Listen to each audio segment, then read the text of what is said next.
نحمده ونصلي على رسوله الكريم اما بعد فقد قال الله تبارك وتعالى كما ورد في آخر سورة آل عمران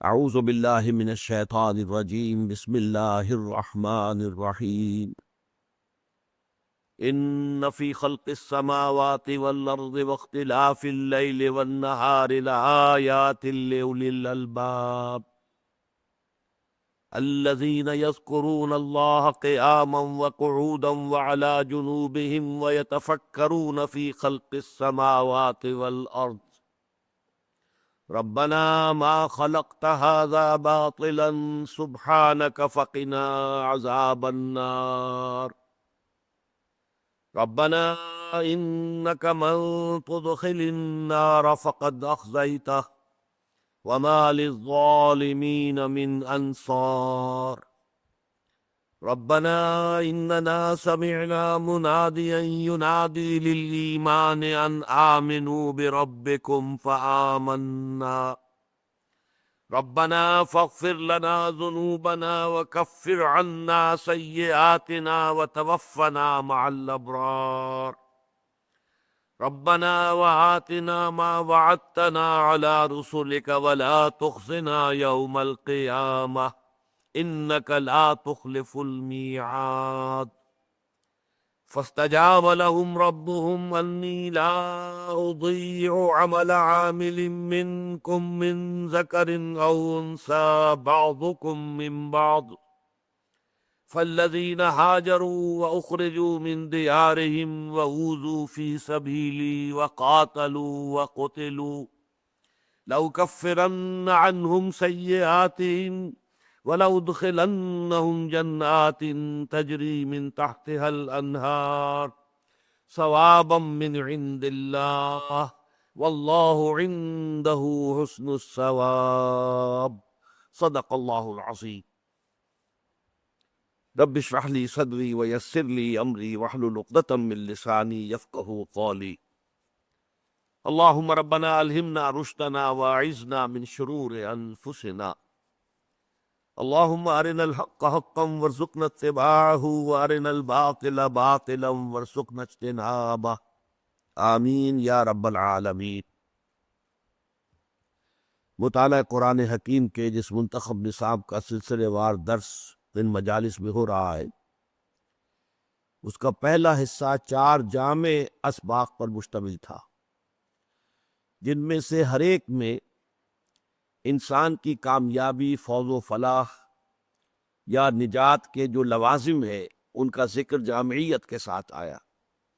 سورۃ العصر، آیت البر، سورہ لقمان کا دوسرا رکوع، پھر سورہ حامیم السجدہ کی آیات 30 تا 36۔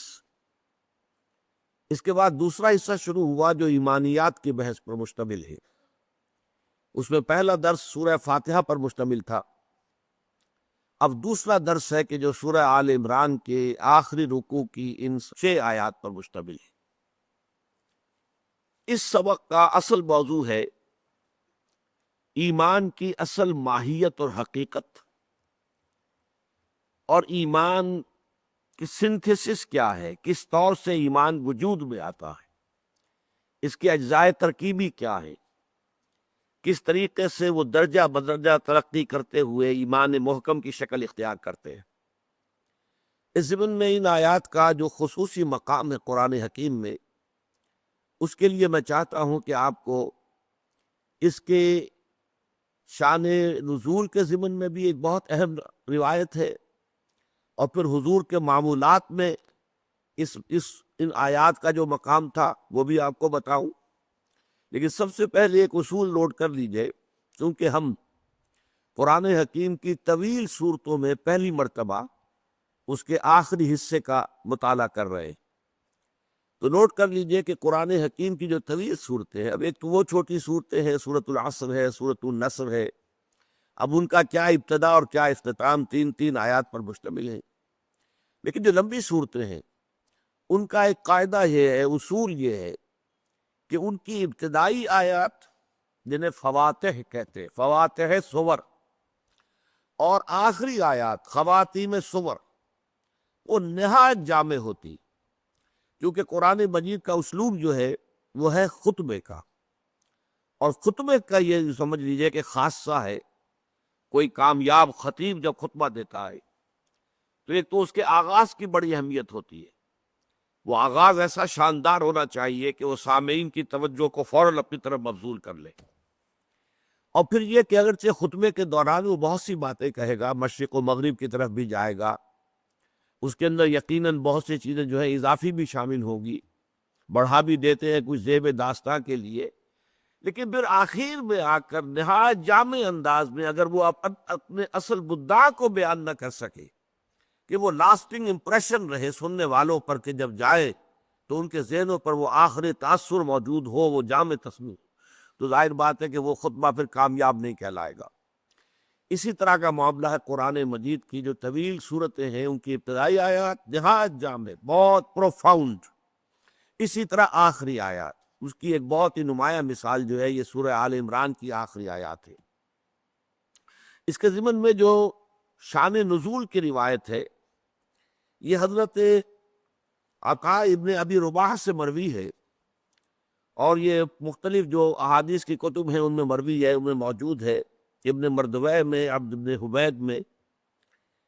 حضرت عطا ابن ابی رباح یہ کہتے ہیں کہ انطلقت انا و ابن عمر و عبید بن عمیر الی عائشہ رضی اللہ عنہا۔ ایک روز میں، یعنی یہ کہ حضور کے انتقال کے بعد کا معاملہ ہو رہا ہے، یہ حضرت عطا جو ہیں یہ صحابی نہیں ہے بلکہ تابعی ہیں۔ ایک روز میں اور عبداللہ ابن عمر اور عبید ابن عمیر حضرت عائشہ کی خدمت میں حاضر ہوئے، فدخلنا علیہا، تو ہم ان کے مکان میں داخل ہوئے، وبیننا بینہا حجاب، اور ہمارے اور ان کے درمیان ام المومنین حضرت عائشہ صدیقہ رضی اللہ تعالی عنہ کے مابین حجاب تھا، پردہ لٹکا ہوا تھا۔ فقالت، تو حضرت عائشہ نے محبت بھرے انداز میں شکوہ کیا، یا عبید ما یمنعک من زیارتنا، کیا چیز تمہیں روکے رکھتی ہے ہمارے پاس آنے سے، ہماری ملاقات سے، ہماری زیارت سے، یعنی بہت لمبے لمبے وقفے کے بعد تم آتے ہو، کیا وجہ ہے؟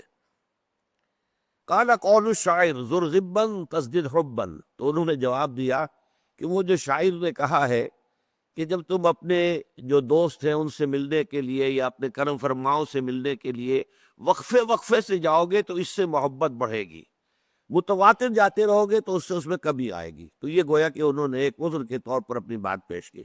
فقال ابن عمر، اب اس گفتگو کو کاٹتے ہوئے حضرت عبداللہ ابن عمر نے یہ عرض کیا، زرینا، ام المومنین اس معاملے کو چھوڑیے، اخبرینا بأعجب ما رأیتی من رسول اللہ صلی اللہ علیہ وسلم، آج تو ہم آپ کے پاس اس لیے حاضر ہوئے ہیں کہ آپ کا جو ساتھ رہا حضور کے ساتھ اور آپ کی رفاقت رہی طویل عرصے تک، تو وہ نہایت عجیب اور خوبصورت بات جو آپ نے دیکھی ہو حضور کی وہ بیان کیجیے، وہ واقعہ کہ جو بڑا ہی پیارا ہو، بہت ہی ہمارے لیے جو ہے وہ مفید ہو۔ فبکت، اس پر حضرت عائشہ صدیقہ رضی اللہ تعالی عنہ پر گریہ طاری ہو گیا، وہ رونے لگی۔ وقالت کل امرہ کان عجبا، حضور کی تو ہر بات نہایت عجیب، نہایت اعلیٰ، نہایت احسن، نہایت عمدہ ہوتی تھی، لیکن اس کے بعد اب یہ واقعہ بیان کیا۔ اتانی فی لیلتی، ایک روز وہ اس رات کو تشریف لائے کہ جس میں میری باری تھی، میرے پاس قیام کی باری تھی، فی حتی مسا جلدہ جلدی، یہاں تک کہ اتنا قرب ہو گیا کہ میرے ساتھ ہی لیٹ گئے تو میری کھال اور ان کی کھال آپس میں ملنے لگی۔ ثم قالا، لیکن اس کے بعد حضور نے فرمایا، ذرینی اتعبد ربی عز وجل، کہ عائشہ مجھے اجازت دو، اگرچہ تمہارا حق ہے کہ میں تمہارے پاس ہی رہوں، موجود رہوں، قرب رہے تمہیں حاصل ہو، تمہارا یہ رات جو ہے یہ تمہارے لیے ہے، لیکن تم مجھے اجازت دے دو کہ میں اپنے رب کی عبادت کروں، میری طبیعت کے اندر اس وقت اللہ تعالیٰ کے لیے نماز پڑھنے کا جو ہے وہ جذبہ جوش مار رہا ہے۔ قالت فقلت، تو حضرت عائشہ نے فرمایا کہ میں نے عرض کیا، واللہ انی لأحب قربک، اے نبی صلی اللہ علیہ وسلم، یا رسول اللہ، مجھے آپ کا قرب بہت ہی محبوب ہے، وَإِنِّي أُحِبُّ أَن تَعْبُدَ رَبَّكَ، لیکن مجھے یہ بھی بہت پسند ہے کہ آپ اپنے رب کی بندگی کریں، پرستش کریں، عبادت کریں۔ فَقَامَ إِلَى الْقُرْبَةِ، تو حضور کھڑے ہوئے پانی کے برتن کی طرف۔ فَتَوَضَّأَ، تو آپ نے وضو فرمایا۔ وَلَمْ يُكْثِرْ صَبَّ الْمَاءِ، اور بہت زیادہ پانی نہیں بہا آپ نے، یعنی یہ کوئی یوں سمجھیے کہ جملہ معترضہ ہے کہ یہ نہیں ہے کہ پانی کے دریا بہا دیے، بلکہ تھوڑے پانی سے کم پانی سے وضو کیا۔ ثم قام یصلی، پھر وہ کھڑے ہو گئے نماز پڑھنے۔ فبکا، تو ان پر گریا طاری ہو گیا، حضور رونے لگے۔ حتی بل لحیتہ، یہاں تک کہ آپ کی داڑھی جو ہے آپ کے آنسوؤں سے تر ہو گئی۔ ثم سجدہ، پھر آپ نے سجدہ کیا۔ فبکا، اس میں بھی آپ روتے رہے۔ حتی بل الارض، یہاں تک کہ زمین جو ہے وہ گیلی ہو گئی آپ کے آنسوؤں کی وجہ سے۔ ثم اضطجع علی جنبہ، پھر وہ ذرا تھوڑی دیر کے لیے اپنے پہلو پر لیٹ گئے۔ فبکا، پھر آپ پر گریا طاری ہوا۔ حتی اذا اتی بلال یؤذنہ بصلاۃ الصبح، یہاں تک کہ جب فجر کا وقت ہو گیا اور حضرت بلال آئے آپ کو اطلاع دینے کہ جماعت تیار ہے۔ قالت، فقال یا رسول اللہ، تو حضرت عائشہ فرماتی ہے کہ اس پر حضرت بلال نے دیکھا کہ آپ رو رہے ہیں، آپ پر جو ہے گریا طاری ہے، انہوں نے کہا یا رسول اللہ، اللہ کے رسول، ما یبکیک وقد غفر اللہ ما تقدم من ذنبک وما تاخر، کیا چیز ہے جو آپ کو رونے پر آمادہ کر رہی ہے، جبکہ اللہ تعالیٰ آپ کے تو سارے گناہ، ساری خطائیں، اول تو ہے کون سی، اگر کوئی بالفرض وہ حال کسی درجے میں اسے خطا کہا جا سکے تو اگلی پچھلی ساری خطائیں آپ کی معاف کر چکا اللہ تعالیٰ۔ فقال، اس پر حضور نے فرمایا ویحک یا بلال، ملامت کا لفظ ہے یہ، ویحک یا بلال، وما یمنعنی ان ابکی، کیا چیز ہے جو مجھے روک سکتی ہے رونے سے۔ وقد انزل اللہ علی فی ہذہ اللیلہ، جبکہ آج کی رات اللہ تعالیٰ نے مجھ پر یہ آیات نازل فرمائی ہے، ان فی خلق السماوات والارض واختلاف اللیل والنہار لآیات لأولی الالباب۔ ثم قال، یہ تمام آیات پڑھ کر پھر آپ نے فرمایا ویل لمن قرأھا ولم یتفکر فیہا، ہلاکت اور بربادی ہے اس شخص کے لیے جو ان آیات کو پڑھے اور ان میں تفکر نہ کرے، غور و فکر نہ کرے، سوچ بچار نہ کرے۔ تو آج اور انشاءاللہ اگلے اتوار میں ہم ان آیات پر کچھ تفکر کا حق ادا کرنے کی کوشش کریں گے حضور کے اس قول مبارک کے مطابق۔ دوسری روایات جو ہے وہ موطا امام مالک میں بھی ہے اور بخاری میں بھی اور مسلم میں بھی، وہ حضور کا معمول یہ بیان کرتی ہیں وہ روایات کہ حضور جب رات کو تہجد کے لیے اٹھتے تھے تو جیسے ہی آپ اٹھے اور اپنے بستر ہی پر ابھی بیٹھے ہوئے ہیں تو آپ اپنے ہاتھوں سے ذرا آنکھوں کو کچھ ملتے ہوں گے، الفاظ یہ آئے ہیں کہ پھر وہ اپنے ہاتھوں سے اپنی نیند کے اثرات کو اپنے چہرے سے ہٹاتے تھے۔ فَجَلَسَ يَمْسَحُ النَّوْمَ عَنْ وَجْهِهِ بِيَدِهِ ثُمَّ قَرَأَ الْعَشْرَ الْآخِرَ من آل عمران، پھر وہ 10 آیتیں جو آل عمران کے آخر کی پھر آپ پڑھتے تھے، آسمان کی طرف نگاہ اٹھاتے تھے۔ یہ بخاری کے الفاظ سنا رہا ہوں۔ فلما کان ثلث اللیل الآخر، جب رات کا آخری تہائی حصہ رہ جاتا تھا، قعدا، تو آپ اٹھ بیٹھتے تھے۔ فنظر الی السماء، آسمان کی طرف دیکھتے تھے۔ فقال ان فی خلق السماوات والارض واختلاف اللیل والنہار لآیات لأولی الالباب، ان آیات کی آپ تلاوت فرماتے تھے، حالانکہ ابھی آپ نے وضو نہیں کیا ہے، ابھی بستر پر بیٹھے ہوئے ہیں، ابھی آنکھ کھلی ہے، بیٹھے ہیں، آسمان کی طرف نگاہ اٹھائی ہے اور یہ آیات آپ پڑھا کرتے تھے، یہ آپ کے معمول میں داخل تھا۔ تو اس سے آپ کو اندازہ ہو سکتا ہے کہ ان آیات کی کیا اہمیت ہے اور نبی اکرم صلی اللہ علیہ وسلم کے نزدیک یہ آیات کتنی محبوب تھی۔ اب جیسا کہ میں نے عرض کیا، ان آیات کا موضوع، یہ تفکر کا پہلو اب شروع ہو رہا ہے، وہ کیا ہے؟ ایمان کی ترکیب کیا ہے، سنتھسس کیا ہے، ایمان کیسے وجود میں آتا ہے؟ آپ کو معلوم ہے کہ ایمانیات میں سب سے بنیادی ایمان، جڑ کا ایمان، وہ ہے ایمان باللہ، اللہ کو ماننا، اللہ کو پہچاننا۔ اس کے ضمن میں ایک بات جان لیجئے جو قطعی ہے، یقینی ہے، وجود باری تعالیٰ کے لیے کوئی منطقی دلیل موجود نہیں ہے۔ نہ کوئی سائنٹیفک دلیل موجود ہے. یہ دونوں کی نفی کر رہا ہوں. سائنٹیفک کیسے ہوگی؟ سائنس کا سارا دائرہ جو ہے محسوسات کا عالم ہے، عالم مادی، دی میٹیریل ورلڈ. سائنس کا دائرہ اس سے باہر ہے ہی نہیں. اور اللہ تعالیٰ کی ذات اس عالم مادی سے وراء الورا ثم وراء الورا ثم وراء الورا. لہذا کسی سائنسی دلیل کا ہونا ممکن نہیں. اسی طریقے سے منطق بھی در حقیقت مبنی ہے ہمارے مشاہدات کے اوپر. نطق، ہماری بات چیت، ہماری گفتگو، اسی کا نام منطق ہے. اور ہمارے سارے تصورات جو ہے وہ ہمارے مشاہدات پر مبنی ہوتے. تو منطق کی بھی رسائی نہیں ہے، وہاں تک اللہ تک پہنچنا ممکن نہیں ہے. یہ میں پہلے بھی ایک موقع پر آپ سے عرض کر چکا ہوں، آج کیٹیگوریکلی اس کو بیان کر رہا ہوں کہ فلسفہ اگر وہ واقعتاً صحیح فلسفہ ہے، پیور فلسفی، جس میں عقل سے اور منطق سے بات ہو رہی ہو، اس کا لازمی نتیجہ کیا ہے؟ دو میں سے ایک جگہ انسان پہنچے گا. یا ایگنوسٹسزم، یہ کچھ معلوم نہیں، کوئی حقیقت معلوم نہیں، ہم حقیقت جان ہی نہیں سکتے. ایگنوسٹسزم، لا ادریت، لا ادری، میں نہیں جانتا، ہم نہیں جانتے، کچھ نہیں جانتے. کہ کس نقشد و نقشاید بحکمت معمارا، یہ جو کائنات کی گتھی، یہ الجھی ہوئی ڈور ہے، اس کو نہ کوئی کھول سکا ہے نہ کھول سکے گا دلیل کے ذریعے سے اور منطق کے ذریعے سے. کہ کس نقشد و نقشاید بحکمت معمارا، تو یہ یا تو ہوگا ایگنوسٹسزم، لا ادریت، یا اسکیپٹسزم، ارتیابیت، شکوک و شبہات. بس یہاں تک کہ وہ شبہ اس میں بھی ہو جائے گا کہ ہم بھی ہیں یا نہیں. نہ ابتدا کی خبر ہے نہ انتہا معلوم، رہا یہ وہم کہ ہم ہیں، سو یہ بھی کیا معلوم. We can't say it surely کہ ہم ہیں، ہمارا وجود ہے. یہ بھی ہو سکتا ہے سراب ہو، دھوکہ ہو. تو جو عقل خالص ہے، عقل خالص، اس کا لفظ بعد میں بھی آئے گا. یہ اس لیے کہ پیور ریزن کا لفظ استعمال کیا کانٹ نے، ایک کریٹیک آف پیور ریزن. عقل خالص جو ہے وہ درماندہ ہے اس معاملے کے اندر کہ وہ اللہ تک نہیں پہنچ سکتی. وہ جو اقبال نے کہا ہے کہ گزر جا عقل سے آگے کہ یہ نور چراغ راہ ہے، منزل نہیں ہے. یہ منزل تک نہیں پہنچا سکتی، کچھ پوائنٹ تو کرتی ہے کہ ادھر کچھ، ادھر ہے کچھ ہے ادھر، لیکن عقل منزل تک نہیں پہنچتی.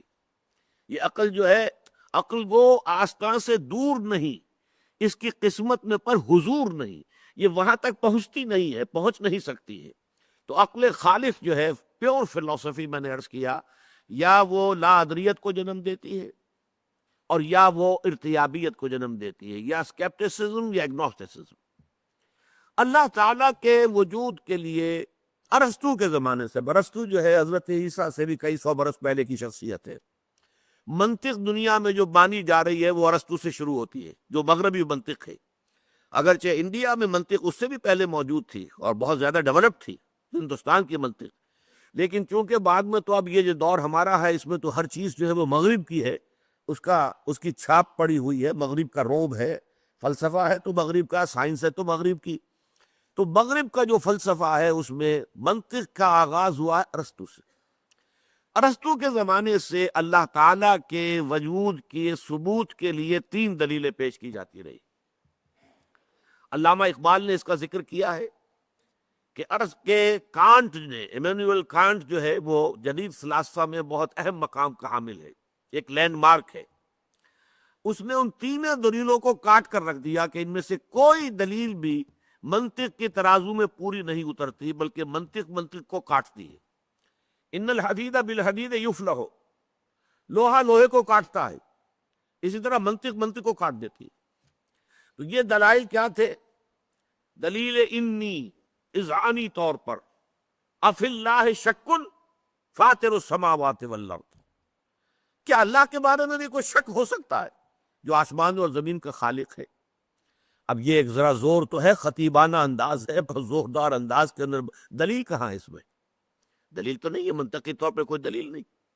اس کو آنٹولوجیکل دلیل کہتے ہیں. دلیل انی، دلیل لمی، کہ ہر چیز کے اندر کوئی حکمت ہے. اس کائنات کے جس شے پر غور کرو گے اس میں کوئی نہ کوئی پرپس ہے، پرپس فلنس. یہ اصول ہے اس تخلیق کا. اور ظاہر بات ہے کہ پرپس فل ہونا بتاتا ہے کہ پیچھے کوئی ذہن ہے جو کار فرما ہے. جس نے کہ کسی ارادے کے تحت اور کسی حکمت کے تحت اس کائنات کو تخلیق کیا ہے.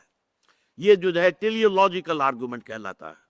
پھر کاسمولوجیکل آرگومنٹ وہ ہے جو ہمارے عام جو واعظین ہیں وہ بھی استعمال کرتے ہیں ہمیشہ جب بات ہوگی مساجد میں. کیسے ممکن ہے کائنات ہو اور اس کا پیدا کرنے والا نہ ہو؟ یہ کیسے ہو سکتا ہے کہ جہاز چل رہا ہو اور جو ہے اس کا آپ کہیں کہ کوئی بنانے والا ہے ہی نہیں، خود بخود بن گیا؟ یہ کیسے ہو سکتا ہے؟ تو عام آدمی کو یہ دلیل جو ہے یہ کافی اپیل کرتی ہے کہ یقیناً یہ خلق جو ہے خالق کے وجود پر دلالت کرنے والی شے ہے. لیکن آپ دیکھیں گے تو یہ خطرناک دلیل جو ہے اگلا قدم یہ بڑھاتی ہے عقل کہ اچھا اگر بغیر کسی کے پیدا کیے کوئی شے پیدا نہیں ہو سکتی، مان لیا ہم نے، تو اللہ کو کس نے پیدا کیا یہ بتاؤ؟ پھر اللہ بھی بغیر پیدا کیے کرنے والے کے پیدا نہیں ہونا چاہیے. تو دلیل نے دلیل کو کاٹ دیا. یا تو اس کو بھی مانو، اگر تو دلیل کو اگر اس کو تسلیم کرتے ہو کہ کوئی ہستی کوئی شے بغیر کسی صانع کے، کسی پیدا کرنے والے کے، کسی خالق کے پیدا نہیں ہو سکتی، تو اللہ تعالیٰ کیسے پیدا ہو گیا جس کو تم مانتے ہو کہ اس کا پیدا کرنے والا کوئی نہیں؟ دلیل آخر یہاں کٹ گئی. بہرحال کانٹ نے ان تینوں کے بارے میں کہا، اگرچہ دو دلیلیں پھر بعد میں اور بھی دی گئی ہیں اللہ تعالیٰ کی ہستی پر. ایک ہسٹوریکل کہ تاریخ میں ہمیشہ سے ہر معاشرے میں یہ مانا گیا ہے کہ کوئی پیدا کرنے والا ہے. لیکن اگر اس دلیل کو مانے تو پھر تاریخ میں ہر معاشرے میں شرک بھی موجود رہا ہے. جس قدر تسلسل شرک کو رہا ہے کہ ایک پیدا کرنے والے کو مان کر اس کے ساتھ نائبین، اس کے ساتھ جو ہے اس کے لاڈلے، اس کے منہ چڑھے، جن کی سفارش کو وہ روک نہیں سکے گا، یہ سارے تصورات بھی رہے کہ نہیں رہے؟ اگر پرماتما کے ساتھ جو ہے اور مہادیو کے ساتھ دیویاں اور دیوتاؤں کی فوج رہی ہے، اگر بڑے جی سے لکھے جانے والا گاڈ چاہے وہ رومن امپائر کا ہو اور چاہے وہ گریکس کا ہو، وہ ساتھ ہی ان کے گاڈز اینڈ گاڈیسز کی فوجیں ہیں. اللہ ایک ہے، آلہہ بے شمار ہیں. یہ دلیل بھی کٹ گئی کہ اگر کسی شے کا تسلسل اور دوام اور اس کا مسلسل پایا جانا تاریخ کے دوران دلیل ہے تو پھر شرک کے حق میں بھی اس دلیل کو ماننا پڑے گا. ایک دلیل جو ہے وہ دی گئی ہے مورل، اور وہ بڑی وزنی دلیل ہے. اور لیکن یہ کہ قرآن مجید نے اس دلیل کو وجود باری تعالیٰ کے لیے استعمال نہیں کیا ہے، بلکہ اسے آخرت کے لیے، معاد کے لیے، جزا و سزا کے لیے استعمال کیا. وہ ابھی آج ہم پڑھ لیں گے انشاءاللہ تعالیٰ. تو یہ سمجھ لیجئے کہ جب اللہ تعالیٰ کی ہستی کا کوئی ثبوت ہمیں منطقی دلیل سے نہیں ملتا ہے تو پھر اللہ تعالیٰ کی کو ماننے کی بنیاد کیا؟ دیکھیے اس کا تعلق ہے کلیتاً انسان کی فطرت کی بدیہیات. بدیہ کہتے ہیں ایسی چیز جو از خود روشن ہو، واضح ہو، جس کو کسی دلیل کی حاجت نہ ہو. جیسے کہتے ہیں کہ آفتاب آمد، دلیل آفتاب. اسی طریقے سے کوئی شے جو بالکل روشن ہے، از خود واضح ہے. فطرت کے اندر کوئی شے ہے. اقبال نے کانٹ کی بات مانی ہے. کاسمولوجیکل، ٹیلیولوجیکل، آنٹولوجیکل جتنے آرگومنٹس تھے کانٹ نے سب کا صفایا کر دیا کہ یہ خود منطق کے پیمانے پر پورے نہیں اترتی دلیلیں. اس کے بعد یہ بھی میں آپ کو بتاتا چلوں کہ پورے یورپ کے اندر اس وقت تک یورپ میں مذہبیت کا بڑا زور تھا، تو ایک بڑی یعنی لہر پیدا ہوئی کہ یہ کیا کیا اس نے، تو مذہب کی بنیاد ہٹا دی، ہلا دی ہے، ختم کر دی ہے. اب یہ بھی ہو سکتا ہے کہ معاشرے کے دباؤ کی وجہ سے، جیسے ہم دیکھتے ہیں علامہ اقبال نے جب شکوہ نظم لکھی تو بڑا ایک طوفان مچ گیا کہ یہ ایسی گستاخی اللہ تعالیٰ کی جناب میں، اور اس طرح کا انداز، اور یہ باتیں کرنا اس طرح اللہ کے ساتھ جب شکوہ. پھر علامہ نے جواب شکوہ لکھا تو پھر یہ کہ لوگوں کے سامنے واضح ہوا کہ یہ در حقیقت ایک پیغام دینے کا ذریعہ تھا. ہو سکتا ہے کانٹ کا معاملہ بھی یہی ہو، لیکن اس نے پہلی کتاب لکھی critique of pure reason, pure reason, عقل خالص جو میں نے ابھی لفظ استعمال کیا تھا، اور ثابت کر دیا کہ عقل خالص کے ذریعے سے خدا کو ماننے کے لیے کوئی بنیاد موجود نہیں ہے، کوئی دلیل نہیں. ساری دلیلیں کاٹ کر توڑ پھوڑ کر رکھتی. لیکن پھر کچھ عرصے کے بعد اس نے کتاب لکھی کریٹیک آف پریکٹیکل ریزن. ایک دلیل عملی ہے. انسان کا عمل درست نہیں رہ سکتا جب تک کہ وہ خدا کو نہ مانے، لہذا خدا کو ماننا ہماری ضرورت ہے. اگر خدا نہیں بھی ہے تو ہمیں خدا تصنیف کرنا چاہیے، خدا بنا لینا چاہیے، اس لیے کہ اس کے بغیر ہمارے ہاں اخلاق کا، انسان کے اندر نیکی کا کوئی امکان نہیں، مورل جو لا ہے اس کو اس نے استعمال کیا ہے بعد میں۔ بہرحال اس وقت جو میں عرض کر رہا تھا وہ یہ ہے کہ قرآن کا جو موقف ہے اس معاملے میں وہ یہ ہے، اللہ پر ایمان، اللہ کی معرفت، اللہ کی محبت انسان کی فطرت میں موجود ہے۔ فطرت سے مراد روح انسانی۔ انسان کے یہ دو حصے سمجھ لیجئے وجود انسانی کے، وجود حیوانی اور وجود روحانی۔ ایک ہمارا حیوانی وجود ہے، جیسے گھوڑا ہے، جو انسٹنکٹس اس کے وہ ہمارے بھی ہیں، کھانے کو چاہیے، پینے کو چاہیے، آرام چاہیے، استراحت چاہیے، یہ ساری چیزیں۔ نسل کشی ہے وہ بھی ہے، اس کے بھی سیکشول جذبات ہیں، ہمارے بھی ہیں۔ تو ہم for all practical reasons we are animals, ہمارے اینیمل انسٹنکٹس ہے وہی ہے کہ جو تمام اینیملس کے، لیکن ہم صرف اینیمل نہیں ہیں، ہمارا ایک وجود کا حصہ ہے یہ اینیمل ایگزسٹنس، ایک ہے اسپرچول ایگزسٹنس، جسے یورپ کے فلاسفہ نے بھی مانا ہے کہ ایک ڈیوائن سپارک بھی ہے انسان کے اندر، روح ملکوتی ہے، شعلہ ملکوتی ہے۔ یہ جو انسان کا حصہ ہے ڈیوائن، یہ در حقیقت اصل انسان یہ ہے، اور اس انسان کے اندر جو روح ہے در حقیقت اس سے یہ مراد ہے، اس میں اللہ تعالیٰ کا علم، اللہ کی محبت، اللہ کی معرفت، تینوں چیزیں موجود ہیں۔ البتہ اس پر ظہول کے پردے پڑ جاتے ہیں، ہمارا وجود حیوانی چھا جاتا ہے وجود روحانی کے اوپر۔ ظاہر بات ہے پیٹ میں بھوک جب لگتی ہے تو آدمی کو اور کسی شے کا ہوش نہیں رہتا، کچھ کھانے کو ملنا چاہیے، اس کی ضرورت ہے۔ جسم میں کہیں درد ہے تو اور کسی شے کا ہوش نہیں رہے گا، پہلے یہ درد رفع ہونا چاہیے، مرا جا رہا ہوں میں۔ آپ کو معلوم ہے آنکھ میں درد ہو جائے، دانت میں درد ہو جائے، اسی کے آدمی بے بس ہو کر رہ جاتا ہے، کان میں درد ہو جائے بے بس ہو کر رہ جاتا ہے۔ تو انسان کو اس کے مادی تقاضوں نے اتنا گھیرا ہوا ہے کہ اس کے اندر وہ گم ہو کر رہ گیا ہے، اور وہ جو اس کے روحانی تقاضے ہیں، اس کے روحانی انسٹنکٹس ہیں، وہ بالکل دب کر رہ گئے۔ لہذا ان کو یاد دہانی کی ضرورت ہے۔ یاد دہانی کا لفظ نوٹ کیجئے یہاں پر، یاد کرانا کہ ہے تو صحیح، جیسے مثلا آپ کا اپنا کوئی ایکسپیرینس ہے کہ کوئی چیز آپ کو یاد تھی لیکن اب بہت عرصے سے ادھر خیال نہیں گیا، تو اب آپ کے وہ ذہن کے جو کانشس مائنڈ ہے اس کے لیول سے نیچے کہیں اتر کر، اور جو محافظ خانہ ہوتا ہے ضلع کچہری کے اندر فائلوں کے انبار لگے ہوتے ہیں، اسی طرح ہماری جو میموری ہے، ہماری جو یادداشت ہے، آپ کیا اندازہ کر سکتے ہیں کہ کتنی فائلوں کے انبار وہاں لگے ہوئے، تو کوئی فائل جو ہے بہت نیچے جا کر دب گئی ہے، اب وہ کمی حصہ خیال ہی نہیں آیا۔ آپ کا کوئی دوست تھا بچپن میں اور اس نے آپ کو کسی وقت ایک قلم دیا تھا نہایت خوبصورت تحفے کے طور پر، یاد ایک اپنی نشانی کے طور پر، وہ آپ نے بہت سنبھال کر کہیں رکھ دیا کسی ٹرنک کے اندر، نیچے دب گیا وہ، سال ہا سال گزر گئے، نہ دوست سے ملاقات ہوئی، نہ اس کی کبھی یاد آئی۔ اچانک کسی روز ذرا زیادہ گہرائی میں آپ اتر گئے اپنے ٹرنک کے، اور وہ جا کر اس کے نیچے سے آپ کو وہ پین برآمد ہو گیا، تو آپ کو اپنا وہ دوست یاد آ جائے گا یا نہیں؟ یہ جو دوست کا یاد آ جانا ہے، اس کا مطلب کیا ہے؟ وہ دوست کا علم تمہارے اندر تھا، دب گیا تھا، نیچے چلا گیا تھا، اس کے اوپر بہت سے انبار آ گئے تھے فائلوں کے، اب یہ ہے کہ اچانک آپ نے ایک اس کی نشانی دیکھی، اور نشانی دیکھتے ہی آپ کو دوست یاد آ گیا۔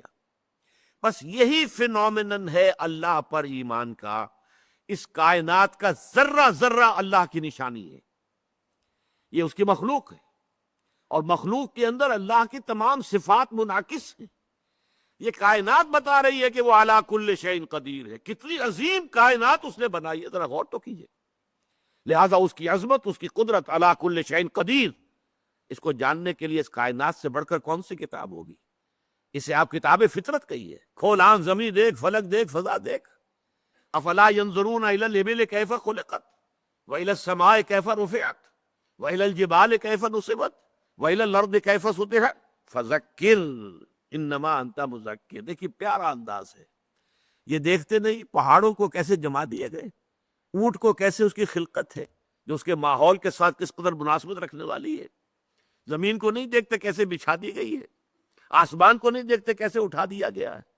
تو اے نبی آپ یاد دہانی کرائیے، آپ کا کام یاد دہانی کرانا ہے۔ اگر وہ قلم دیکھ کے بھی دوست یاد نہیں آیا تو کسی دلیل سے آپ دوست کو یاد نہیں کرا سکتے، سیدھی سی بات ہے۔ میری تنصیل کو ذہن میں رکھیے، اس قلم کو دیکھ کر دوست یاد آئے گا تو یہ اسپونٹینیس ایکشن ہوگا ایک، بالکل اس میں آپ کا ارادہ بھی نہیں ہے. آپ کوشش کریں گے تو دوست یاد نہیں آئے گا آپ کو، لیکن اس نشانی کو دیکھتے ہی یاد آ جائے گا فوراً. اگر یاد نہیں آیا ہے تو ہو سکتا ہے آپ کوئی اور نشانی بھی دکھائیں اس کی، دیکھو بھائی چلو یہ دیکھو یاد آیا کوئی، تو ایک اور نشانی بھی اس کی تھی وہ دیکھو یاد آیا. اگر یاد نہیں آیا تو کوئی دلیل نہیں ہے کہ جو اللہ کے وجود کو بنوا لے. کوئی دلیل نہیں ہے جس سے کہ آپ دوست کی یاد اس کے ذہن کے اندر تازہ کر سکیں. دس نو وے. تو قرآن کا ایمان باللہ کے ضمن میں جو اس کا اس اصل الاصول، اسی لیے اس کی اصطلاحات کیا ہے. آیت ان فی خلق السماوات والارض واختلاف اللیل والنہار لآیات لأولی الالباب. یقیناً آسمانوں اور زمین کی تخلیق میں اور رات اور دن کے الٹ پھیر میں، ابھی رات تھی اب دن آ گیا ہے، کیا اس کی کیفیات تھی، کیا اس کی کیفیات ہیں. زمین و آسمان کا فرق ہے. دونوں حیات کے لیے، اس حیات عرضی کے لیے رات بھی اتنی ہی ضروری ہے جتنی کہ دن ضروری ہے. اس کے اندر حکمتیں دیکھو، اس کے اندر اللہ تعالیٰ کی حکمتیں کیسی کیسی کار فرما ہیں. برگ درختان سبز در نظر ہوشیار، ہر ورق دفترست اور معرفت کردگار. یہ جو سب پتے ہیں درختوں کے، ان میں سے ہر پتا اللہ تعالیٰ کی معرفت کا دفتر ہے. لیکن دیکھنے والی آنکھ چاہیے. کہنے والے کون ہیں؟ شیخ سعدی رحمت اللہ علیہ. برگ درختان سبز در نظر ہوشیار، ہر ورق دفترست اور معرفت کردگار. تو اللہ تعالیٰ کو ماننے کا طریقہ یہ ہے، ان فی خلق السماوات والارض واختلاف اللیل والنہار لآیات لأولی الالباب. آیات کسے کہتے ہیں؟ نشانی کو. دیکھیے تصویر ہے، مصور نے بنائی ہے. اب مصور کے کمال فن کا اظہار کرنے والی تصویر ہے. منہ سے بول رہی ہے کہ میرا بنانے والا بڑا کامل مصور ہے، اپنے فن کا نہایت ماہری. یا وہ تصویر خود کہہ رہی ہوگی زبان حال سے کہ بڑا اناڑی ہے جس نے یہ تصویر بنائی ہے. اسی طریقے سے یہ کائنات ہے در حقیقت جو اللہ تعالیٰ کی جملہ صفات کی مظہر ہے، اور ان صفات کے حوالے سے پھر اللہ تعالیٰ کی معرفت حاصل ہوتی ہے، اور انہی کو دیکھ کر اللہ یاد آتا. لآیات لأولی الالباب، ہوش مند لوگوں کے لیے. ایک خاص بات نوٹ کیجئے، آج یہ سورہ آل عمران کے 20ویں رکوع کی پہلی آیت ہے جو ہم پڑھ رہے ہیں. ان فی خلق السماوات والارض واختلاف اللیل والنہار لآیات لأولی الالباب. یقیناً آسمان اور زمین کی تخلیق میں اور دن اور رات کے الٹ پھیر میں نشانیاں ہیں ہوش مند لوگوں کے لیے. اب نوٹ کیجئے کہ بین ہی یہی آیت آئی ہے سورہ بقرہ کے 20ویں رکوع کی پہلی آیت. وہاں یہ مفصل ہے جس کو میں نے عنوان دیا ہے آیت الآیات. ایک آیت میں اتنے physical phenomena of the nature, اتنی آیات جو ہیں آفاقی، جتنی ایک آیت میں جمع کی گئی ہیں وہاں آپ کو پورے قرآن میں اس کی مثال نہیں ملے گی. سنیے، ان فی خلق السماوات والارض، آسمان اللہ کی بہت بڑی نشانی، زمین اللہ کی بہت بڑی نشانی. واختلاف اللیل والنہار، اور رات اور دن کا اختلاف اور الٹ پھیر، ایک دوسرے کے پیچھے آنا رات کا اور دن کا. والفلک التی تجری فی البحر بما ینفع الناس، اور اس کشتی میں کہ جو سمندر میں چلتی ہے یا دریا میں چلتی ہے وہ سامان لے کر جس سے لوگوں کو فائدہ پہنچتا ہے. وما انزل اللہ من السماء من ماء، اور پھر اس بارش میں جو اللہ آسمان سے اتارتا ہے، بلندی سے پانی برساتا ہے. فاحیا بہ الارض بعد موتہا، اور پھر جس طرح اس پانی سے زمین جو مردہ تھی زندہ ہو جاتی ہے، بنجر پڑی تھی، بے آب و گیا پڑی تھی، اور اس کے بعد ہریاول ہو گئی. اگر ایسی بھی زمین ہے جو زیر کاشت نہیں ہے، وہاں بھی آپ کو معلوم ہے کہ وہ گنجے پہاڑ جو ہوتے ہیں بالکل، وہاں پہ ہریاول تو آ جاتی ہے، گھاس تو اگاتی ہے نا. معلوم ہوتا ہے کہ انہوں نے کوئی گہنا پہن لیا ہے، کوئی زیور جو ہے اس سے آراستہ ہو گئی ہے زمین. زخرفوہا قرآن مجید کہتا ہے. اور اگر کوئی فصل ہے تو ظاہر بات ہے لہرا آ رہی ہے. فَأَحْيَا بِهِ الْأَرْضَ بَعْدَ مَوْتِهَا وَبَثَّ فِيهَا مِن كُلِّ دَابَّةٍ، اور اس میں ہر طرح کے حیوانات اللہ تعالیٰ نے پھیلا دیے. وَتَصْرِيفِ الرِّيَاحِ، اور ہواؤں کا چلنا، کبھی مشرق سے چل رہی ہے، کبھی مغرب سے چل رہی ہے، کبھی یہ مانسون کی بارش لے کر آ رہی ہے، کبھی کچھ اور، کئی سردی کی ہوائیں جو ہیں وہ آ رہی ہے سائبیریا سے چل کر. یہ ہواؤں کا الٹ پھیر. وَالسَّحَابِ الْمُسَخَّرِ بَيْنَ السَّمَاءِ وَالْأَرْضِ، اور ان بادلوں میں کہ جو آسمان اور زمین کے مابین معلق ہیں، کیا چیز انہیں اٹھائے ہوئے اور چل رہے ہیں وہ. ان سب کے بارے میں فرمایا لآیات، وہاں صرف 4 باتوں کے بعد کہا لآیات، ان فی خلق السماوات والارض واختلاف اللیل والنہار لآیات لأولی الالباب، اور یہاں ان فی خلق السماوات والارض واختلاف اللیل والنہار والفلک التي تجری فی البحر بما ينفع الناس وما انزل اللہ من السماء من ماء فاحیا به الارض بعد موتها وبث فيها من كل دابة وتصريف الرياح والسحاب المسخر بين السماء والارض لآیات لقوم یعقلون، اس میں نشانیاں ہیں عقل مند لوگوں کے لیے، ان سے جو عقل سے کام لے۔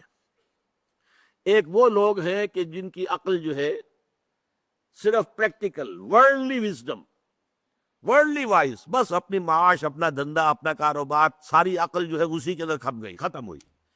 ایک وہ عقل ہوتی ہے جو غور کرتی ہے میں کون ہوں، کہاں ہوں، یہ ہے کیا، یہ سلسلہ کیا ہے، جبکہ کوئی بھی نہیں کوئی موجود، پھر یہ ہنگامہ اے خدا کیا ہے، یہ کائنات کب سے ہے، کبھی اس کی ابتدا بھی ہے یا نہیں ہے، انتہا ہوگی یا نہیں ہوگی، یا ہمیشہ سے اور ہمیشہ جاری رہے گی، یا اس کی کوئی بگننگ ہے، اس کا کوئی اینڈ ہے۔ خود میں یہ تو معلوم ہے کہ میں اتنا عرصہ قبل میری ولادت ہوئی، اور اس سے پہلے بھی چلیے یہ بھی معلوم ہے کہ 9 مہینے اپنی والدہ کے پیٹ میں بھی رہا، اور اس کے بعد یہ بھی معلوم ہے کہ مرنا ہے، لیکن آیا میرے اس وجود اور اس ورود اس دنیا میں جو ہوا ہے اس سے پہلے بھی کوئی وجود میرا تھا، اور آیا مرنے کے بعد بھی میری ہستی کا کوئی تسلسل ہے؟ یہ سوالات جو ہیں یہ عقل ان گتھیوں کو سلجھانے کی کوشش کرتی ہے، اسی سے فلسفہ پیدا ہوتا ہے۔ لیکن جیسا کہ میں نے عرض کیا، فلسفے کی یہ کوتاہی ہے کہ وہ خالق تک نہیں پہنچ پاتا۔ البتہ فطرت میں اپنے من میں ڈوب کر پا جا سراغ زندگی، ذرا کبھی اپنے اندر ستمست گر حوست کشت کے بے سیر سر و سمندرا تجھے غنچہ کم نہ دمی دئی درے دل کشا چمن درا، کبھی اپنے دل کا دروازہ کھولو، اپنی ہستی کے اندر غور کرو، تو تمہیں معلوم ہوگا کہ اللہ تعالیٰ کا یقین تمہارے اندر موجود ہے۔ یہاں سے یہ ابھرے گا، اور اس کو ابھار کر لانے والی چیز کیا؟ آیات، نشانیاں۔ جیسے میں نے مثال دی، قلم دیکھا اور دوست یاد آ گئے، اسی طریقے سے آیات آفاقیہ پوری کائنات میں پھیلی ہوئی، 10 آیتیں اس آیت کے اندر ہے۔ آیت الآیات جو میں نے ابھی آپ کو پڑھ کر سنائی، سورہ بقرہ کے 20ویں رکوع کی پہلی آیت۔ پھر یہ کہ یہی آیت قرآن مجید کی مکی صورتوں کے اندر جو ہے ایک ایک آیت پر جو ہے ایک ایک جو اس کے اندر نشانی بیان ہوئی ہے، فزیکل فینومینن، وہ ایک ایک آپ کو آیت کے اندر ملے گی، اور 10 آیتوں میں جا کر یہ مضمون پورا ہوگا۔ لیکن یہ ہے مضمون وہی، یہ نشانیاں ہیں، ان سے اللہ یاد آ جاتا ہے۔ اس یاد آنے کے عمل کو تذکر کہتے ہیں، ریمائنڈ کرنا، ریممبرنس۔ بھول گئے تھے تمہارے شعور کی سطح سے نیچے چلی گئی تھی بات، محافظ خانے میں تمہارا یہ فائل جو ہے یہ بہت نیچے دب گیا، آ گیا اوپر، سطح کے اوپر آ گیا نشانیوں کے ذریعے سے۔ اسی لیے قرآن مجید کو قرآن از خود کیا قرار دیتا؟ ذکر، الذکر، انا نحن نزلنا الذکر وانا لہ لحافظون، ہم نے ہی اس ذکر کو نازل کیا۔ یہ یاد دہانی کراتا ہے، یہ کیٹالیٹک ایجنٹ ہے۔ جس طرح آپ کو معلوم ہے کہ کسی کیمیکل پروسیس کے اندر 2 چیزیں آپس میں ایکٹ نہیں کرتی جب تک کہ کیٹالیٹک ایجنٹ نہ آ جائے، وہ کیٹالیٹک ایجنٹ جو ہے وہ جو کا تو رہتا ہے، لیکن یہ کہ وہ عمل کا آغاز کر دیتا ہے۔ تو ہمارا یہ ڈورمنٹ کانشسنس، ہمارے اندر اللہ کا شعور کہ جو پشمردہ ہو گیا ہے، جو ڈورمنٹ ہے، جو سویا ہوا ہے، وہ دوبارہ جاگتا ہے آیات آفاقیہ سے، آیات انفسی سے، اور آیات قرآنیہ سے۔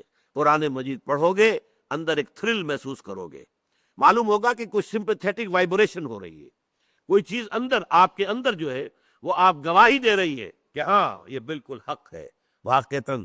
جیسے کہ ایک جو حضور کی جو تہجد کی دعائیں ہیں، ان میں بڑی پیاری دعا ہے، بہت لمبی ہے، میں صرف اس کا درمیانی حصہ سنا رہا ہوں۔ انت الحق ووعدک الحق وقولک حق ولقاؤک حق والجنت حق والنار حق والساعۃ حق ومحمد حق والنبیون حق والقرآن حق۔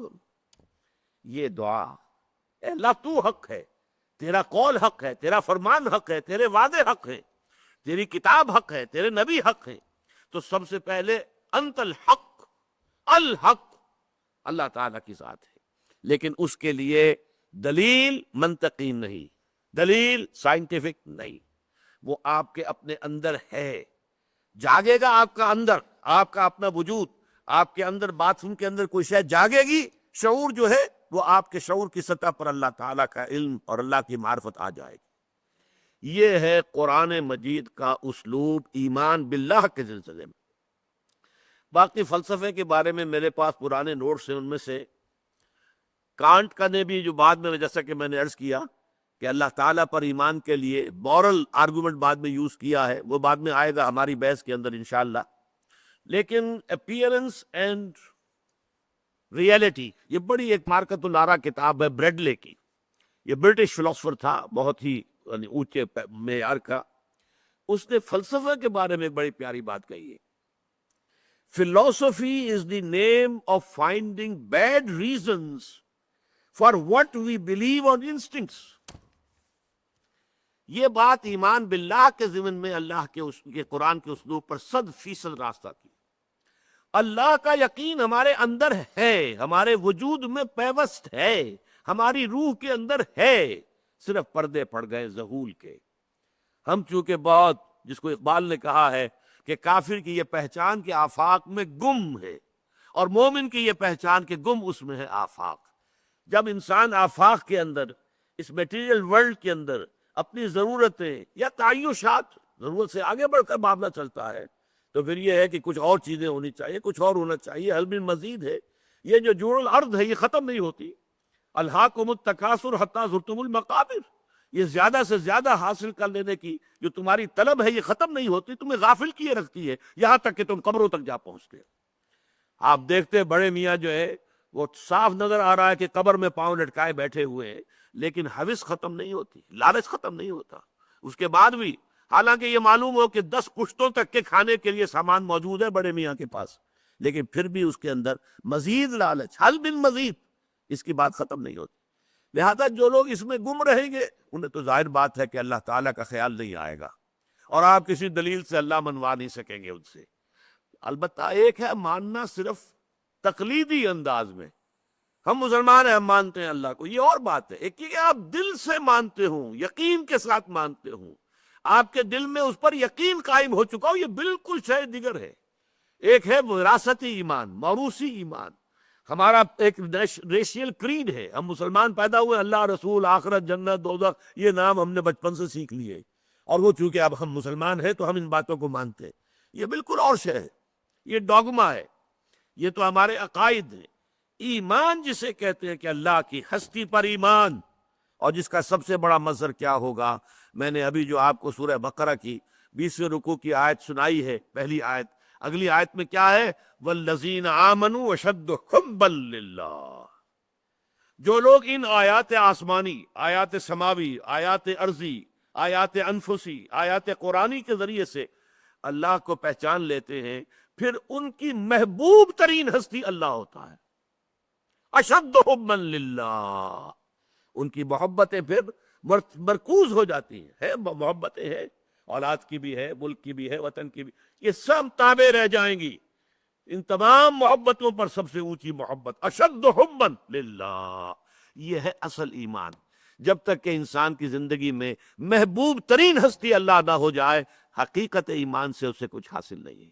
بارک اللہ لی ولکم فی القرآن العظیم ونفعنی وإیاکم بالآیات والذکر الحکیم۔